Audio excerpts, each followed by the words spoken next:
السلام علیکم ورحمۃ اللہ وبرکاتہ۔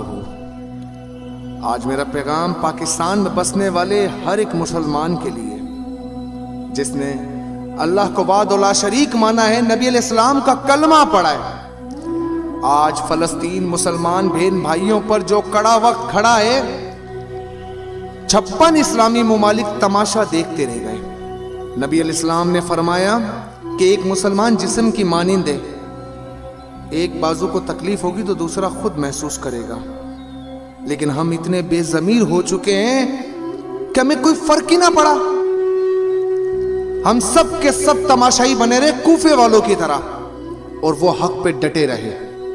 وہ مسجد اقصیٰ کی حفاظت کے لیے، بیت المقدس کی حفاظت کے لیے ڈٹے رہے۔ اگر اب بھی جہاد فرض نہیں ہے تو پھر کب ہے؟ اگر میں جہاد نہیں کر رہا تو پھر میں یہ مان لوں کہ میں بزدل ہوں۔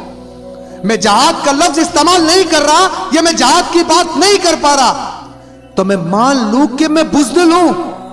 یہ میرا کام نہیں تھا، پھر یہ کس کا کام تھا؟ جہاد کے لفظی معنی کیا ہے؟ کہ جہاں پر ایک ظالم مسلط ہو جائے اور مظلوم پر ظلم کرے تو جہاد فرض ہو جاتا کہ اس ظالم کو زور بازو سے جا کر روکو۔ کیا ہم نے ایسا کیا؟ نہیں، ہم سب تماشائی بنے رہے، بلکہ ہم نے تو کہا کہ اسلام امن کا درس دیتا ہے۔ ہاں جی، اسلام امن کا درس دیتا ہے، پھر چاہے میری ماں بہنوں کو کاٹ دو یا ان کے سر تن سے جدا کر دو، اسلام امن کا درس دیتا ہے۔ یہ کیوں نہیں کہتے کہ میں بزدل ہوں؟ یہ مان لو کہ میں بزدل ہوں۔ کہ تمہاری ماں بہنوں کے ساتھ گھروں میں ایسا ہوتا کہ تم خاموش رہتے، تم چیختے بھی نہ۔ لیکن ہاں، اگر ہمیں روکا جا رہا ہے، ہمیں جہاد کے لیے نہیں نکلنے دیا جا رہا، ہمیں اجازت نہیں دی جا رہی، تو ایک عمل تو ہمارے پاس ہے نا جو ہم کر سکتے ہیں۔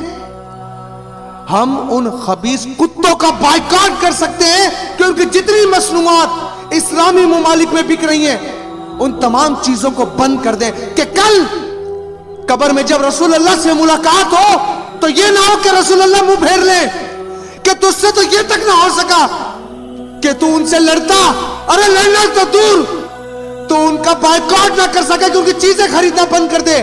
کیونکہ جب تم ان کی چیزوں کو خریدتے ہو تو اسی پیسے سے، اسی معاشی طاقت سے وہ میرے ماں بہنوں کو قتل عام اسی گولہ بارود سے کرتے، انہی پہ ڈرون مارتے، انہی پہ حملے کرتے۔ تو میرا ایمانی فریضہ کیا ہے؟ میرا ایمانی فریضہ اب یہ بنتا ہے کہ مکمل طور پر ان کی چیزیں بند کر دی جائے۔ میں نے نہیں خریدنا، کیونکہ جب تم میکڈونلڈز کا برگر کھاؤ گے اور اس پہ کیچپ لگاؤ گے تو یاد رکھنا تم نے فلسطینی بچے کا خون کھایا۔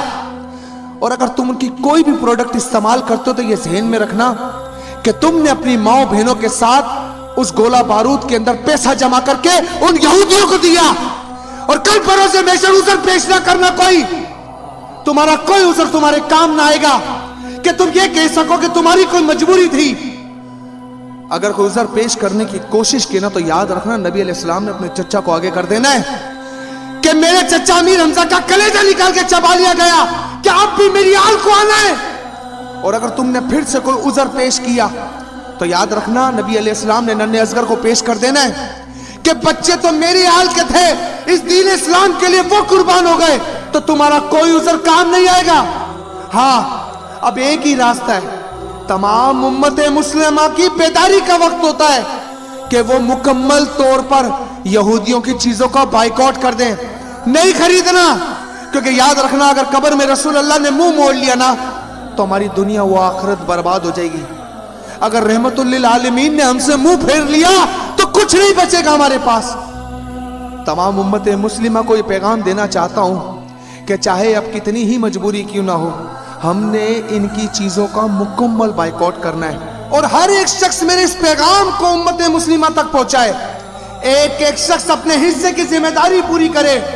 اگر کچھ خریدنے کے لیے دکان پر جاتا ہے تو ندامت کروائے دکان والے کو کہ خوف خدا کرو، کچھ تو شرم کرو، یہ پیسہ قبر میں لے کر جاؤ گے، بند کر دو اسے، بائیکاٹ کرو، مکمل بائیکاٹ کرو ان کی چیزوں کا۔ السلام علیکم ورحمۃ اللہ۔